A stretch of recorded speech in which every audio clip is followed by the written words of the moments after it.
Welcome to the North American Flyball Association instructional training video. This video will cover the basic duties for line and box judges.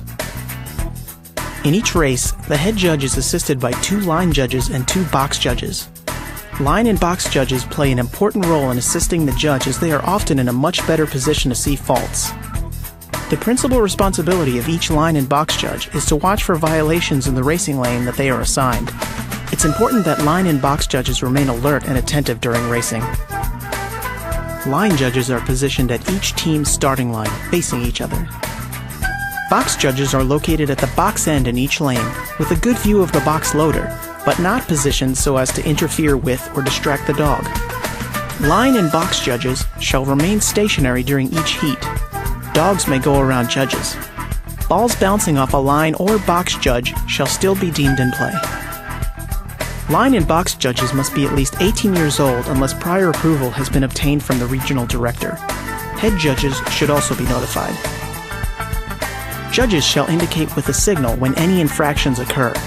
Generally, line and box judges will be given a flag or other brightly colored material to use to indicate a violation.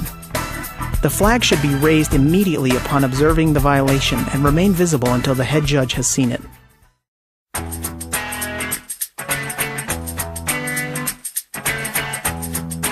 Each line judge will receive a NAFA timesheet, Form C2 for the team competing in his or her lane. The timesheet includes the team name, information, and seed time. Each dog that may compete on the team should be listed. The dog's name, breed, jump height, handler or owner, and CRN should be listed. A jump height should be listed for any height dogs. Line judges should check with the team captain or head judge if no heights are listed. For each heat, the line judge should circle the numbers of the 4 dogs running. At the completion of the heat, the line judge is responsible for circling win, loss, or tie in accordance with the head judge's calling of the winner. The line judge may also record the team time when visible on displays as a double check to the table. In heats where the head judge declares a no finish, the line judge should indicate NF or DNF on the timesheet for that heat, and loss should be circled. Where a heat is called for interference, the line judge should indicate INF on the sheet, and loss should be circled. Where a heat is forfeited for fouling in the ring, the sheet should be marked as foul, and loss should be circled. For forfeited heats, the sheet may be marked forfeit, and loss should be circled. For heats where the team breaks out, the sheet should be marked BO and loss, but a time must also be recorded. Line judges are also responsible for signaling infractions during racing. Infractions line judges should watch for include false start by team as indicated by light on EJS, early pass as indicated by light on. The early pass light will also come on if there is a long enough delay for the EJS to reset between dogs, such as on a rerun or an extremely late pass. These lights should not be flagged. Missed jumps. Not carrying the ball over each jump in succession. Not carrying the ball over the finish line. A line judge must watch for the dog to carry the ball over the finish line. Where a ball is dropped too close to call as a flag, the line judge should give the benefit of the doubt to the dog and not call a flag. However, judges must be vigilant and call balls that are dropped early. A dog inappropriately assisted by a spectator or handler. A handler or their object crosses the start-finish line during the dog's run, with the exception of resetting knockdown jumps or retrieving loose balls. The early pass light will come on if a handler or any object crosses the start line during the run.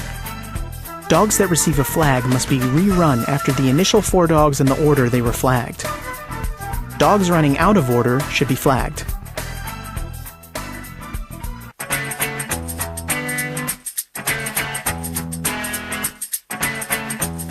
Box judges are responsible for watching infractions closer to the box end of the racing course. It is especially important for box judges to be vigilant because the head judge may not have a good view of the dogs at the end of the course.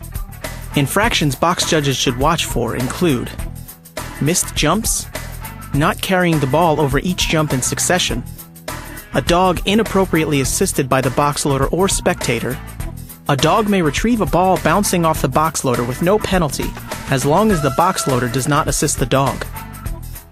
A dog who steals the ball or grabs the ball from the box without triggering it first. A dog failing to retrieve a ball from the box, either because a ball is not loaded or the dog just does not retrieve it. Equipment left in the ring, such as jump boards, buckets, etc., notify the head judge before racing begins. Illegal balls, such as balls with noisemakers, such as bells or squeakers, notify the head judge immediately after the heat. The box loader may not change the configuration of the box during the heat except as needed to load the ball or to straighten the box if it is shifted during the heat. If the box exceeds the maximum dimensions at any time during the heat, the team shall be awarded a no finish. For deaf dogs, box loaders should be permitted to use a subtle hand signal as long as it does not interfere with other competitors. Balls bouncing off a box judge shall still be deemed in play. A dog may bobble the ball. It need not catch the ball cleanly from the box. As long as the dog successfully retrieves the ball and carries it over all the jumps in order, there is no flag. Where a ball is loaded but rolls out before the dog is able to trigger the box, it is a flag unless a ball is reloaded before the dog reaches the box. A dog may bring a ball down in his mouth on a rerun or initial run and exchange it for the correct ball. The box judge should watch to see if the dog retrieves the correct ball. If the dog does not exchange the ball and returns with the ball he carried down, the box judge should mark a flag.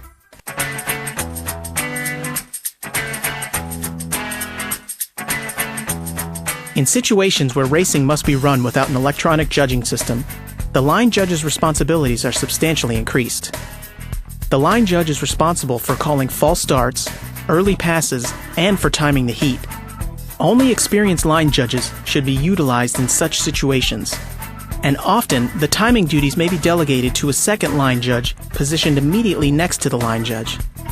Some tournaments choose to split line judging responsibilities between two people, having a separate person responsible for timing the heat. When calling starts manually, the heat begins when the judge tweets his or her whistle. If a dog crosses the start line before that tweet, then a flag should be raised for a false start. When calling passes manually, as soon as any part of the returning dog's body, on the ground or in the air, reaches the finish line, the second dog may cross the start line with any part of its body. Generally, this is a nose-to-nose pass at the finish line. The line judges are also responsible for determining the winner of the heat. The determination must be unanimous and shall be based on their visual view of the finish line, not on the clocks. If the line judges are not in agreement, the head judge shall consult with the line judges and either declare a winner or declare the heat to be a tie. Line and box judges play a vital role in flyball racing. We hope this video has helped clarify the rules and responsibilities for line and box judging.